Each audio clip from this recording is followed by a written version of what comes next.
Alrighty, so welcome back to the Potted RV. If you're new here, I'm Constance. If you're returning, welcome back.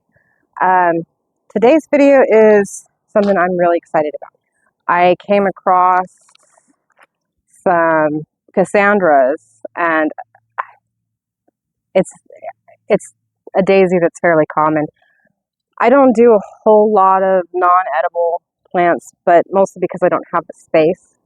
I love non-edible plants for pollinators, and Cassandra's, I have a lot of purple. Purple is my favorite color, so purple is what I tend to have flower-wise in my garden. I have some pink roses and some red roses, but otherwise all of my flowers are purple. So I got really, really excited when I came across, if I can get them over here,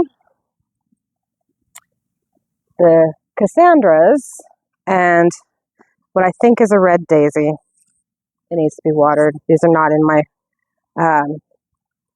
they're not in my irrigation system yet. They will be here in a little while, because we'll be doing that video soon. But these are annuals, so they're only going to be here for this year, and that's okay. I'm going to go through how I planted these in together. This is a multi-species planting. I don't usually do that. This is actually kind of a small pot for this number of plants, but because they're annuals and we're coming into the end of the season for them, they've only got a month or two before they're going to die back anyways, so I'm not overly concerned. They'll be fine just as they are. What I'm more interested in is that really pretty apricot color. It's a color I don't have flowering in my garden at all. I have seed for it, but it's too late in the season for me to go ahead and seed. So we're going to go ahead and get into how I put these guys together. Now, like I said, these were at Walmart's clearance section, which is why I bought them. They were $1.50 a plant. So I have like $5 into this pot. I did discover that its only drainage holes were up too high, so we added more drainage holes, but I don't think I caught that on film. But we'll go ahead and go into how these guys are done and how I planted them in together, the daisies in the center and the Cassandras on the exterior. It's tend to how I like to do it. It's the bigger flowers in the center, the taller, more narrow flowers on the side. But that's personal preference and how I plant my interspecies plants. And they'll do just fine. And we'll go ahead and get into that. And if you like this video, feel free to like and subscribe. If you want to see more videos of interspecies plantings, let me know down in the comments below. I do love doing this. I don't do it very often. As I said, I have a lack of space here. But I am noticing gaps that I can fill in now that I've got an irrigation system in it. I'm noticing a lot of gaps that I can put pots in that would go really nicely as pollinator plants, because I love pollinators, particularly butterflies. And I didn't do it this year, but I usually do milkweed in some section to encourage monarchs, but I didn't this year, mostly because I'm only recently moved to Oklahoma. This is my first year growing in Oklahoma. I grew up in Texas, about 3 hours away from here, but this is my first time growing in Oklahoma, which is a slightly different climate. It's not as humid as what I grew up in. It's, as I've discovered, nowhere near as hot. This time of year, the part of Texas I grew up in is already well above 110.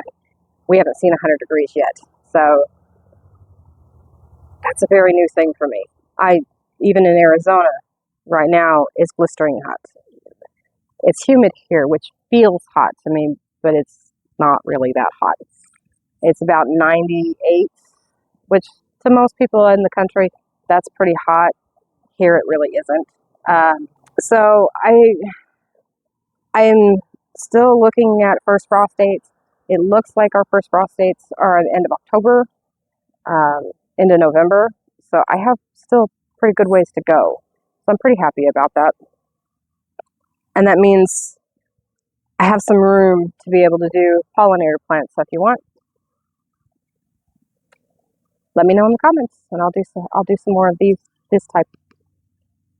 Anyways, we'll go ahead and get into how I planted these, and I'll be back here in a little while. So I have gone to using Scott's topsoil. This is not actually topsoil. When I look through it, it says premium topsoil, but it's actually what is the topsoil dress. It is basically nothing but organic matter, but it's a better organic matter than what I was finding when I was buying other stuff. So it is a lot less expensive than a lot of those other ones too. This cost me about $3.50 a bag, whereas the other ones run about $8 a bag. So I've gone to using this instead. It's still woody, but not as woody as what I was finding with Miracle Grow, which is a common one, although I am finding a bit more rocks in it than I do normally with others, but I don't mind a little bit of rocks in it. So I'm going to go ahead and pop this one into the center as best I can.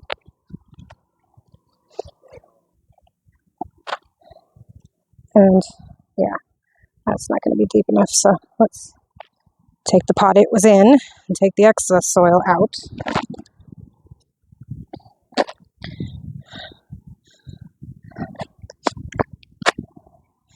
That should be fine. Oh yeah. So, as much as I thought this pot was big enough, it may not be. We'll see, because I need to come in here and move this soil up quite a bit so I can get this Cassandra in. This Cassandra has really, really nice roots. I'm really happy about that. I'm going to loosen its roots up just a little bit. Don't need to do too much. And then we're going to stuff that one in and bring its soil up and around. Might lift this daisy up just a touch. There we go. And then come in here and move this soil around this way so I can get this Cassandra in.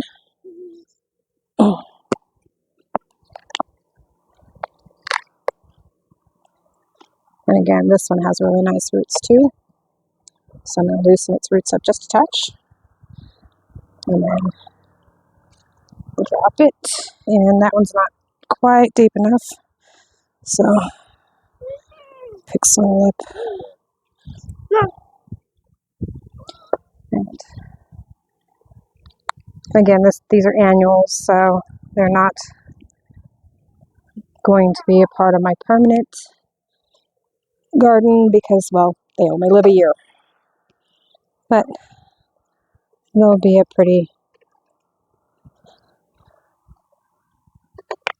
some people call them showpieces. Ooh, I wonder if I can come in and show you this. So let me turn the camera around. He might have jumped away. No, he's there. Let's see if I can catch him on camera view. Where'd you go? Nope. I need to find him before he jumps. And he's debating on it. Let's see. Down here. There he is. If I can get it to adjust on him. That, now that he jumped away, is a jumping spider, and I welcome them a great deal. Their bite's never bad. And that one's a baby. He doesn't realize it, but he's perfectly safe in here. I will not hurt him. If I can find him again, because he is little right there. He is always welcome. Looks like he thinks I'm talking to him. I love spiders. I'm strange like that, but I do. And jumping spiders are special. They really are. So that's what the pot looks like after everything's planted. I don't know where our little friend, the jumping spider, is, but he's in there somewhere. He is very, very, very tiny. He's only a little bit bigger than the size of a pinhead, so he's tiny. But I'll go ahead and get the sprayer to water these guys in. Because we changed the irrigation system, that sprayer isn't what I'm going to have to use now, so I have to water these in a little differently. But that's basically it when it comes to doing multi-species planting. Is I tend to do depth. That daisy should sit a little bit lower than these Cassandras, although I could be wrong about Cassandras. It's been a long time since I've grown them. I have grown them in the past, but it's been a while. So I think it's pretty, especially if that daisy turns out to be a red daisy. It'll be really pretty. All right, so that's basically it when it comes to interplanting, multi-species plantings. It's not difficult. There's nothing really complicated about it. You do want to water them in. Of course, my system right now, the hose is not connected into the watering system anymore like it used to be. We're still working on how we're going to work that out. So I've been doing it with a watering pail. Doesn't matter how you water them in, just make sure you water them in. I really, really liked that little spider. I don't see him now, but I love spiders of all kinds, and particularly jumping spiders. They're very, very, very intelligent. I have a horsefly that is trying its desperate best to bite me, so I'm trying not to let it. But another spider, and I have missed that spider since moving to Arizona, and moving back here, it is in its native range, and I'm so excited, and that is orb weavers. A lot of people around here call them banana spiders. They're not actually banana spiders. They call them that because they're yellow. They're not. They're orb weavers. And I have two really big ones that are over on the fence right here. And orb weavers, with the exception of the males, which they'll wander, but they are harmless. They really are. They will stay in their webs all their lives. Once they built their webs, they're not really going anywhere unless you destroy their web. I leave them alone. I don't mind them a bit. I'm going to look and see if she's still there. I will film her. If not, I'm not going to worry about it. But I do have two different black widows that I have noticed since coming back from Colorado when we visited family. Black widows, as long as they stay in places that are not commonly used and aren't a risk to either my dog or my son, I let them stay. They become a risk, I move them. I do not recommend you moving widows in particular, or hobo spiders, or brown recluses unless you know what you're doing. Anybody who knows me personally knows that I used to raise tarantulas, and I've kept spiders of massive range for a good portion of my life. Well more than 20 years. I have a lot of experience in what I'm doing. I know the animal's behavior, and I know where my boundaries lie and where its boundaries lie. If you don't know what you're doing, do not try to move a widow. I'd rather see people move them than kill them, but let's be honest. You call someone out, they're gonna spray it. That's what they're gonna do. But to me, that is a better situation than having somebody get hurt. And widows are one of those that, in all honesty, it takes a lot of provoking to get them to bite because they don't want to waste their venom on you. You're not edible. They'd rather use their venom where they need it. It's expensive for them to make, and typically they bite when they feel threatened. Oftentimes it's when you press down on their carapace, which is their abdomen body part. It's the main body of the spider, and when you press down on it, she's going to bite for certain. But if you torture one, they'll bite too. I have a cousin that literally tortured one, and thank God I wasn't there because I think I'd have slapped him. But that's because I like spiders, he doesn't. they do take a lot of provoking. They're not as willing to bite as people think they are, but their bite can be pretty serious. So leave it to an expert. If you can find someone who will remove it, and translocate it, that's best, but most people won't. You can find some,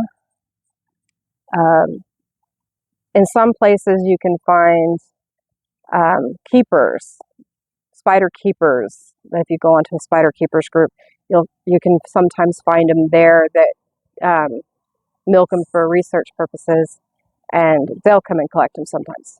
But that's my irrigation's kicking on. That's not always feasible, but if you have to kill it, I understand. Just don't try to remove it yourself if you don't know what you're doing. Anyways, I hope you liked this video. If you did, please like and subscribe, and I'll see you on the next one. I don't know if you can see her in there. I don't want to disturb her too much, but that white thing, she's right underneath it. That white thing looks to be an egg sac, but I'm not sure. She's definitely eating something underneath it. And they don't usually eat if they've laid an egg sac, but she's right there. She's allowed to stay there because this is the main watering area, and she's not anywhere near where somebody might connect with her. So she's allowed to stay.